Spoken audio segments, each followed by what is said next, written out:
продолжаем познавать смартфоны одного из топов китайского рынка компании Oppo. На этот раз посмотрим на модель, которая из ее текущего набора может стать самой успешной – Oppo A9 2020.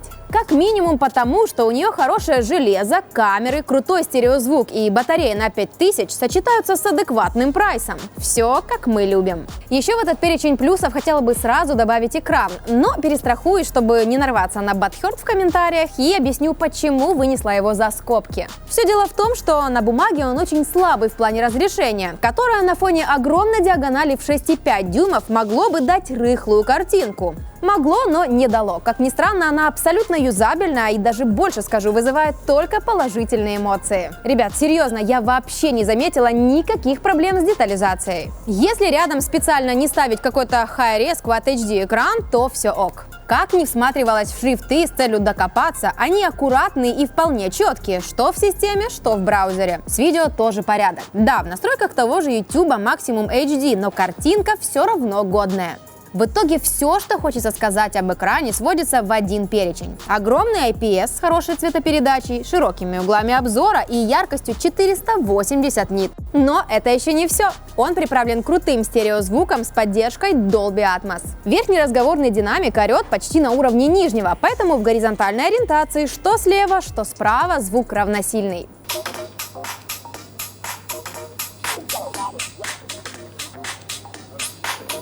Ну и орет это я, конечно, в хорошем смысле. Запас громкости такой, что будь здоров. При этом на максималках ничего не хрипит. Все чисто и с явными низкими частотами.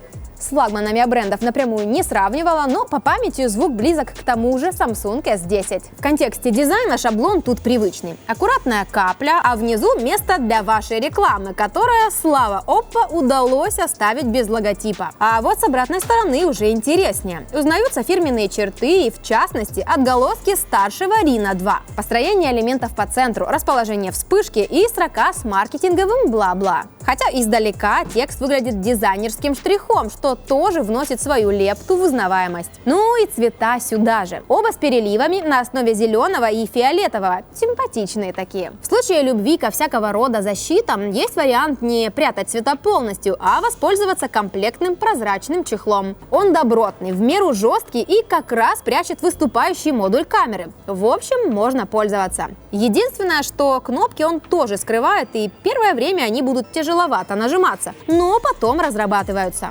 Кстати, про управление. Как вы поняли, смартфон не маленький и весит под 200 грамм, но пользоваться им вполне нормально даже мне. Тыльное стекло хорошенько изогнуто на краях, что делает корпус тактильно тоньше своих 9 мм. Тянуться никуда не нужно, кнопки питания и громкости четко под пальцами. А внизу есть Type-C и мини-джек для наушников. Последний сейчас встречается все реже, поэтому его можно начинать записывать в плюсы, за то, что он дает больше свободы при выборе и использовании наушников. Где еще проявился аттракцион невиданной щедрости? Конечно, в железе, и этот смартфон не исключение. В первую очередь ему достался довольно свежий процессор Snapdragon 665, который анонсировали вот совсем недавно, весной этого года. Это 11-нанометровый 8-ядерный чип с графикой Adreno 610. Чтобы вы поняли примерно его уровень, вот пара хитов. PUBG играется комфортно на минимальной графике. Можно выбрать только высокую частоту кадров. Картинка могла бы быть лучше, но в целом игра идет хорошо. Бегать можно и даже тащить.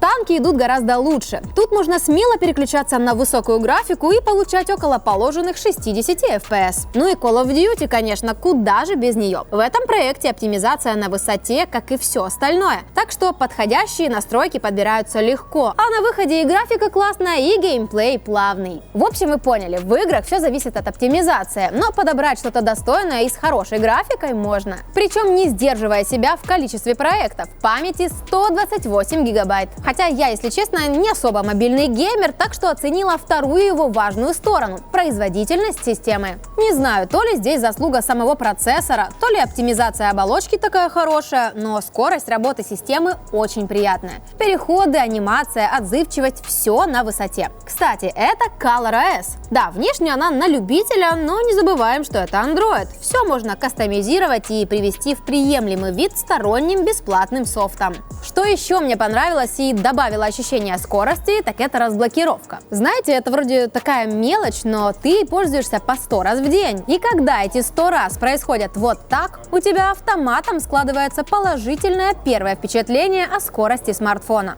Сканер отпечатков работает отлично, это понятно. Но и разблокировка по лицу снимает блок просто в момент. Причем обмануть ее фоткой нельзя. Проверяла. Когда спишь, тоже никто не разблокирует. Смартфон понимает, что глаза закрыты, есть даже отдельная опция. Но ИК датчика или радара, как у пикселя, тут нет, поэтому ожидаемо ночью такая разблокировка сводится на нет.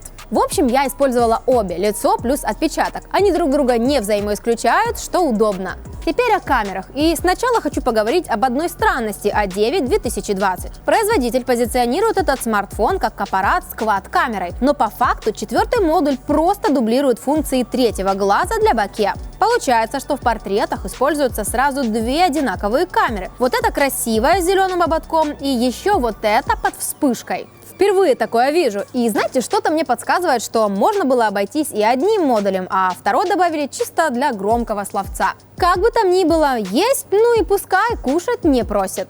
Тем более, что к портретам особых вопросов нет. В большинстве случаев фон отделяется без промахов и аккуратно. Есть только одна стандартная болячка для смартфонов с азиатскими корнями. Кожа омолаживается независимо от того, хочешь ты этого или нет. Для кого-то это минус, а кому-то даже плюс. Дело вкуса. Основная камера с разрешением 48 мегапикселей ожидаемо хорошо справляется днем. Сейчас в таких условиях мало кто косячит. При плохом свете ее мутит, бывает промажет фокус или ночной режим не сработает. Тут явно ПО еще сыровато и нужно ждать апдейты. Но вот когда ночной режим все-таки срабатывает, то получается очень даже ок. В адрес фронталки ничего особенного сказать не могу. Вот пара примеров, оценивайте, как вам. Что касается ширика, то сейчас это уже must-have, и хорошо, что он тут есть. 8 мегапикселей, светосила f2.25 и угол обзора 119 градусов. Жаль только, что видео на него не пишется. Кстати, о видео. Максимальное разрешение 4К. Детализация хорошая, только стабилизация в этом случае отпадает. Она активна при переходе в Full HD. Понравилась работа автофокуса, он довольно быстрый и плавный. Ну а теперь пришло время поговорить об одной из самых главных сильных сторон Oppo A9 2020. Батареи емкостью целых 5000 мАч. Учитывая вполне скромные нужды процессора и невысокое разрешение дисплея, смартфон держится очень и очень долго. Тестировала его как обычно. Час игры в Subway Surf, полчаса записи видео Full HD на фронталку, а остальное добивала видео по Wi-Fi. Все при максимальной яркости. И вот на третьем этапе она выдала целых 9 часов. А общее время работы почти подобралось к 11 часам. Для IPS-экрана такой внушительной диагонали это очень классный результат. Если вы, так же как и я, играете на смартфоне максимум час-два, а остальное мессенджеры и соцсети, то его легко можно растянуть на 2 дня. И вот на этой положительной ноте давайте подытожим все вышесказанное и соберем выжимку плюсов и минусов A9 2020.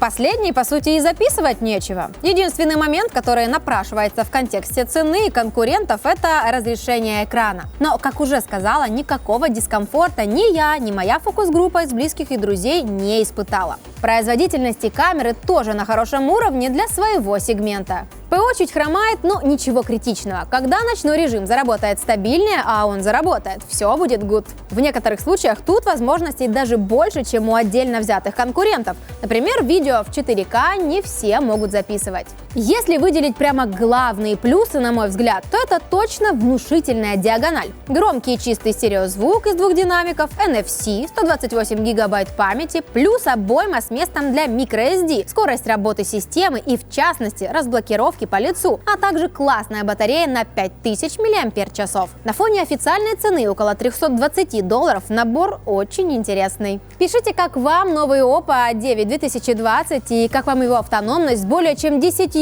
часами экрана на максимальной яркости. Хватит на 2 дня или столько и на 3 растянете. Если видео вам понравилось, то ставьте лайк, подписывайтесь на канал, жмите колокол и смотрите обзор старшего Oppo Reno 2 и топ-5 лучших смартфонов от Саши Ляпоты из Кедра. Пока!